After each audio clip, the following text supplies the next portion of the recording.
Hey, it's Coach Chris with Hoops King, and today I'm going to break down ball screening against a zone defense, specifically the 2-3 zone defense. We're going to take a look at Louisville versus Syracuse and how Louisville attacked the Syracuse 2-3 zone with ball screens. Hey, and if you like this video, please leave us a like. Please leave a comment if you have any questions about what you just watched, or leave in the comments what you would like to see. If there are any specific team systems that you would like to see broken down, or just whatever you'd like to see for as future videos, let us know in the comments and we'll work on making those for you. Be sure to subscribe to our YouTube channel so you don't miss any future videos, and also check out our website and our blog at HoopsKing.com. Okay, we're here at the board now, and we're going to take a look. Here we got our 2-3 zone set up. And this is what Louisville pretty much did with their high post here. Okay, so if you got a high post in here, he's looking for the ball. You can also use him to set ball screens real easily. So they have 4 out, or basically a 3 out, 2 in here in this setting. This guy's on the block, running short corner. So as he dribbles off here, this is going to be where the ball screen is set on the top player of the zone here. So he's going to dribble off here, which is going to hold this defender there. Okay, so he has to respect him coming off and shooting right in there, or penetrating the lane in that area. So once he dribbles here, that man has to stay and guard that, especially if he doesn't get under it or over it. That man has to help, has to show a hedge, just like you would in a normal man-to-man.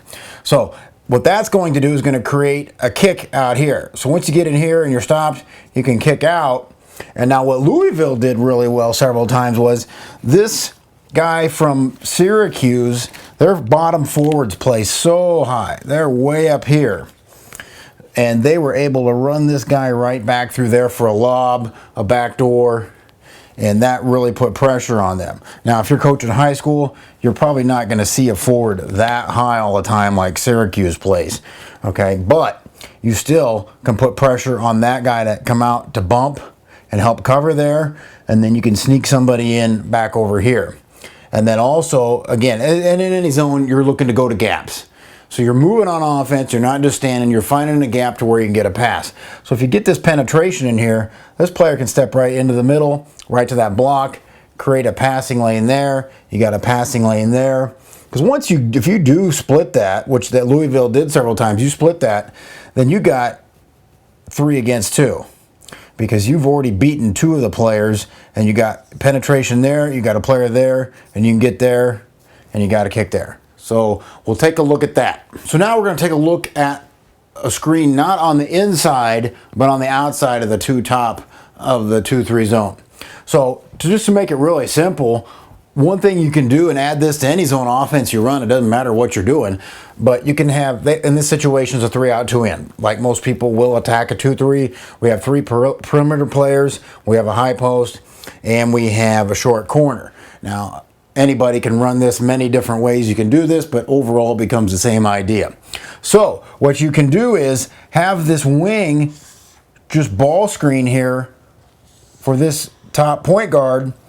And now what you're doing is, again, you're creating pressure on that zone. You're turning it more into a game of man-to-man when you ball screen.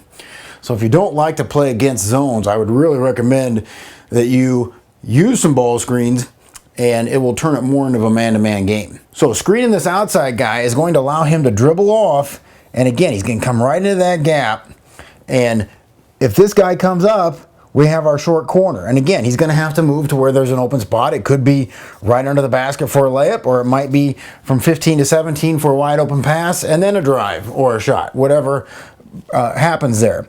But again, then when he comes here, this high post can roll. And you'll see Louisville do this when we break it down, is they actually dribble off here sometimes, or set a ball screen whether it's on the inside, but they'll bring a guy from this backside and just bury the middle of the zone and post him up. And there's really not much Syracuse was able to do about that. They just went in there. This guy stood here and waited for the offensive player to come to him instead of the defender going and meeting him a little bit. He just came down and posted him and buried him right there. But you're looking to come off that ball screen here on the outside. It's going to create a jump shot there. It can create a jump shot in the corner. If you want a three in the corner, you can do anywhere this guy in the short corner wants to roam and get a shot. He's pretty much going to be able to get it because you got a 2-on-1 situation when you come off that. You're coming right off there. This man's going to have to help here, and this man is open somewhere, most likely. And then you use your high post to find the next gap.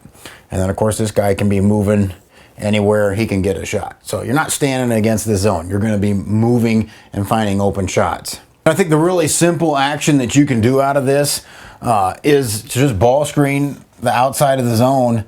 This kid dribbles off, and that wing player now becomes a point. They basically replace each other. Now I'll watch a lot of teams, they'll just exchange positions, and it's really, there's no effectiveness that I ever see to that if he just runs here and he runs up there. But if we do it with a ball screen, now we're putting lots of pressure on this defense. He's got to get under that, over it. You know, if he goes under it every time and you got a shooter there, well, he can shoot right behind the screen. You know, it depends on what your players can do. But that is really always going to put a lot of pressure and put you into a lot of 2-on-1 situations. And if you're coming at this as the beginning of the game doing this sort of stuff, and the team you're playing has never defended ball screens in the zone, you're probably going to get a lot of easy shots, and they might just get out of it if that's what you're trying to do. But let's take a look at the Louisville versus Syracuse footage as I break that down. All right, let's take a look at Louisville here. Ball screen in Syracuse's 2-3 zone. So we freeze it right there. So they're screening on the inside. And now what that does is it holds the other top defender in there because he has to show or hedge on the ball screen just like he would in a man-to-man. Because if he cheats out too far, he leaves a gap open right down the middle of the lane.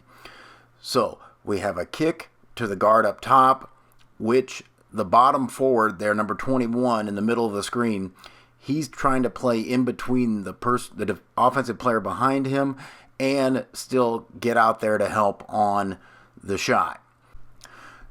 So it's going to create a good drive and kick situation here.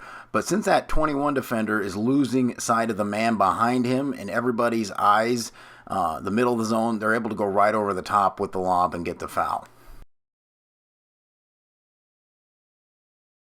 Okay, now in this possession, we're going to see two different ball screens happen. And the first one's going to be from the high post again. But now the bottom player on the offense there, he's going to slide through. So when they screen going to their right, there's only person to throw the ball to is the opposite guard for a driving kick. So they don't have that backside threat in this first sequence. Okay, so in this situation, it's not as effective because he really has nobody to pass to behind the bottom forward. They just dribble off, and they got the drive and kick covered, and now 13's moving back over there, but they didn't have that. Okay, so now they reset the screen again to the inside, so the help defender is there. They got the drive and kick, but now they got 0 behind everybody again, and that creates problems.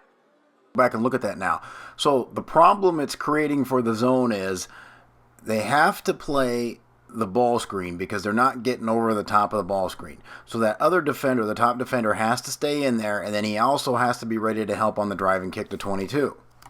Now the bottom forward on this side of the floor, he has to help on that drive and kick potentially as well because they have to stop the player driving the ball from going right down the middle of the lane. So he has to stay up to help bump that off, and in the meantime, he loses sight of 0, who acts like he's going to the wing and going to hang out, and then he cuts as the dribble starts on the ball screen. Now, freeze it right there. So if I was Syracuse, what I might think about doing is going underneath that ball screen, unless I'm so worried about number 4 shooting a three-pointer behind the screen, but that's 25, 26 feet right now. If he goes underneath that screen, he's in 14's path to the basket when he rolls, and then he can also get underneath that to come out and take 4 again and let the other top guard get off to 22. And then let the guy that's supposed to bump get back, and they could probably cover that just a little bit better if they just go underneath that screen and maybe give up the 3. And if you're a high school coach, you're probably not playing a lot of kids who shoot off the dribble behind a screen real well. Would you like to dominate the X and O's of the game? Well, join our rental program, and you will learn from the best coaches and get these DVDs delivered to you in the mail. There's no subscription. Just go to our webpage, check out all the details of our rental program. But many coaches across the United States are learning that our rental program is the quickest way to become a better basketball coach and dominate the competition.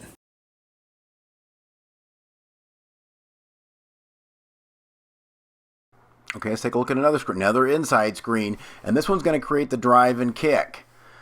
So the top guards have to sink, and that just leaves open, and he does a nice job of stepping into the pass, getting up to the line to make it a shorter shot, and it's just a drive and kick for a three against a zone with the screen. Now they got the post down there to hold the bottom forward in. Now look how 13 for Louisville moves. He's moving to where he can get a pass. And now when that shot goes up, he's also got rebounding position on number 2. So that was some real nice action out of Louisville. They get the 3 ball off. They get rebounding position as well out of it. Okay, here's another inside screen. And now watch 13. He just goes in and buries the middle of the zone and posts up, and the ball's easily entered in there with a bounce pass. So again, just another easy action. Everybody's watching the ball screen to see what happens, and he just kind of takes them by surprise and gets great position. So now this is really effective use of the high post here. He's posting up, looking for the ball. He doesn't get the ball. He just doesn't stand there. He's setting ball screens and making something happen. So you can use your high post. Tell him to look for the ball. If you don't get it, then go set a ball screen if the ball's on top, and see if you can create something out of that. We can create drive and kicks. We can create post actions, easy entries, back doors, lots of things out of this action by not just standing with your hands up at the high post, but looking for the ball and then ball screening if you aren't getting it. High school produced a lot of great players, including Sharif Abdur. Okay, here's another action off this as a guard. You can split the screen. So 23 doesn't close that gap. He leaves the gap there, and he's able to hop right through there and then dish the basketball. Now they traveled on it, but that forced other players to pick him up because now he's in the middle of the lane. He drew and he dished. Now here's the same thing on the other end. Again, he split the screen, and now he's into the middle of the paint drawing other players, and it's an easy basket and one. So you want to talk to your players about attacking those gaps. If you're going to ball screen in the middle, look to split the screen if they stay out wide. If they don't really respect that drive the ball in there, and then somebody else has got to pick up the other guy, and it's going to leave somebody wide open. Okay, now here's an example of rejecting the screen. So he doesn't dribble off the screen. He doesn't use it, which is called rejecting. And again, he gets into a big gap with a dribble. 3 players come to him. Everybody's coming to him. And again, it leaves somebody wide open out there, pump fake and a drive. Okay, so now they set the screen to the outside. So he's going to dribble to the outside of the screen on the top player. Well, what that is going to do is going to force the bottom forward, who's in the top middle of your screen, to make a decision. He's either got to pick him up off the dribble and stop that, or he's got to play the guy on the wing. On that side of the floor now, it's going to basically be a 2-on-1 situation. So the bottom forward decides to shade towards the man in the corner, which opens up a big gap for him to drive. And now we got 4 people coming to the basketball, and we get the kick out. And so penetrating that off the ball screen creates opportunities.